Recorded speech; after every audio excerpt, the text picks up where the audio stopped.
हरतालिकेचा उपास करत असताना महिलांनी जाणून घ्या या 15 व्रताचे नियम.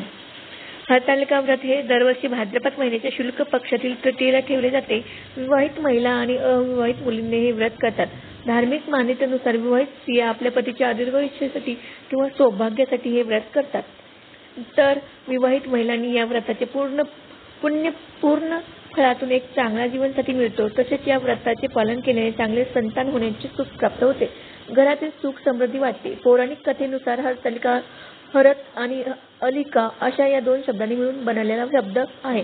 हरत म्हणजे अपहरण आणि अलिकाचा अर्थ म्हणजे मैत्रीण असा होतो. असे मानले जाते की माता पार्वतीचे अपहरण करून त्यांना एका गुहेत लपवण्यात आले आणि तिथेच माता पार्वतीने भगवान शिवप्रभूंना प्राप्त करण्यासाठी हे व्रत करून तपश्चर्या केली. हरतालिकेचे उपवासाचे महत्त्वपूर्ण 10 नियम. एकदा हरतालिका व्रत पाळायला सुरुवात केली की ते आयुष्यभर पाळावे लागतात. तुम्ही आजारी पडल्यास तुमचा नवरा किंवा दुसरी स्त्री तुमच्या जागी हे व्रत करू शकते.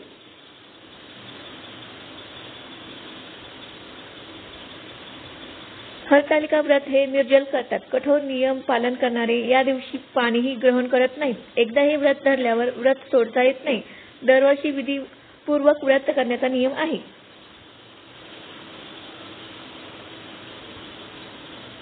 हरतालिकेच्या उपवासाचा त्रास होऊ नये म्हणून तुम्ही व्रताच्या दिवशी पपई, सफरचंद, डाळिंब, पेरू किंवा केळी इत्यादीचे सेवन करू शकता. नारळ पाणी, लिंबू पाणी, हंगामी रस, डाळिंबाचा रस आणि उपवासाच्या प्यायल्या जाणाऱ्या इतर द्रव्याचे सेवन करू शकता.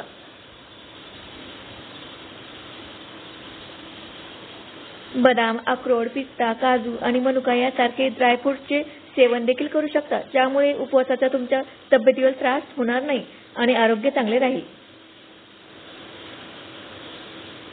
हरतालिकेच्या व्रताची सुरुवात शंकर पार्वतीच्या वाळूची मूर्ती तयार करून स्थापना करावी. शिव पार्वतीच्या पूजेसाठी लागणारे सर्व साहित्य वापरून यथाविधी मनोभावे पूजा करावी. तसेच हरतालिकेची कथा ऐकावी किंवा वाचावी. हरतालिकेच्या तृतीयेच्या पूजेमध्ये देवी पार्वतीला काकडी, मक्याचे कणीस अर्पण करणे अनिवार्य आहे. हरतालिका पूजन परंपरेनुसार सकाळी तसेच प्रदोष काळात केली जाते. महिलांनी रात्रभर जागरण करून भजन कीर्तन करावे आणि प्रहारानुसार वाळूच्या शिवलिंगाची पूजा करावी. दुसऱ्या दिवशी देवीच्या पूजे आरतीचा उपवास काकडीने मोडला जातो.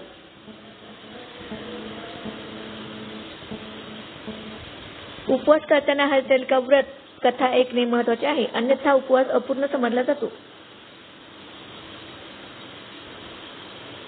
हा 16 श्रृंगाराचा असा उत्सव असतो. या दिवशी महिलांनी 16 श्रृंगार करूनच शिवपार्वतीची पूजा करावी. यामुळे भगवान शिव आणि माता पार्वती प्रसन्न होतात आणि आपल्या सर्व मनोकामना पूर्ण करतात.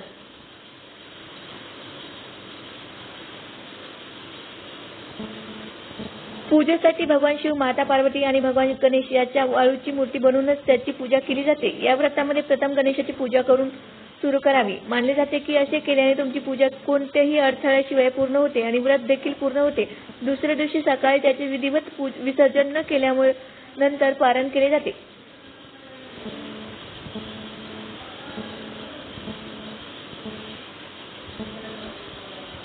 पूजेसाठी विविध सवाष्टीच्या सर्व वस्तू देवी पार्वतीला अर्पण केल्या जातात. याशिवाय हरतालिका उपवासाच्या दिवशी काळे कपडे घालणे टाळावेत. शिवाय उपवासाच्या दिवशी झोपू नये.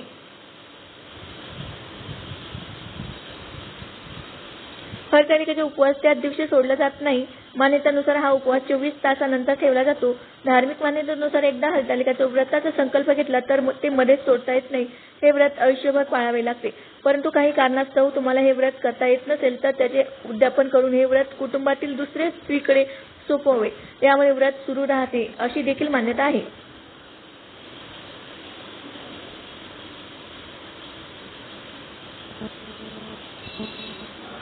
हरतालिकेची पूजा अतिशय महत्त्वाची मानली जाते. यामुळे या दिवशी ज्या महिलांनी मासिक पाळी असेल अशा महिलांनी पूजा करू नये. परंतु महिलांनी उपवास जरूर करावा आणि दुरूनच देवाची कथा ऐकावी. परंतु देवाला स्पर्श करू नये आणि ठरलेल्या वेळेनुसारच उपवास सोडावा.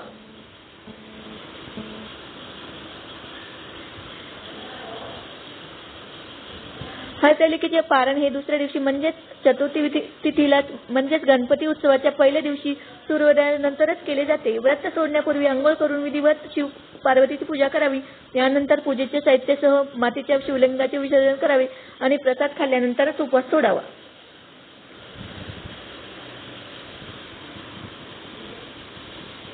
शास्त्रानुसार हरतालिका व्रताची वेळी व्रत केल्याने आपल्या रागावर नियंत्रण ठेवणे आणि स्वतःवर नियंत्रण ठेवणे अत्यंत आवश्यक आहे. या दिवशी कोणत्याही प्रकारचा वाद घालू नये. तसेच व्रत पाळताना तुमचे मन शांत आणि प्रसन्न असावे. अशा प्रकारे हरतालिका व्रत हे सर्व विवाहित महिलांसाठी खूप खास आहे. प्रत्येक विवाहित स्त्रीने पतीच्या दीर्घायुष्यासाठी पाळता आणि त्याच्या विवाहित जीवनात आनंदाची कामना करता. या दिवशी देवी पार्वती आणि शिव यांची पूजा केल्याने अखंड सौभाग्याचे आशीर्वाद प्राप्त होतात. उपवास करणाऱ्या महिलांनी वरील सर्व नियमांचे जरूर पालन करावे.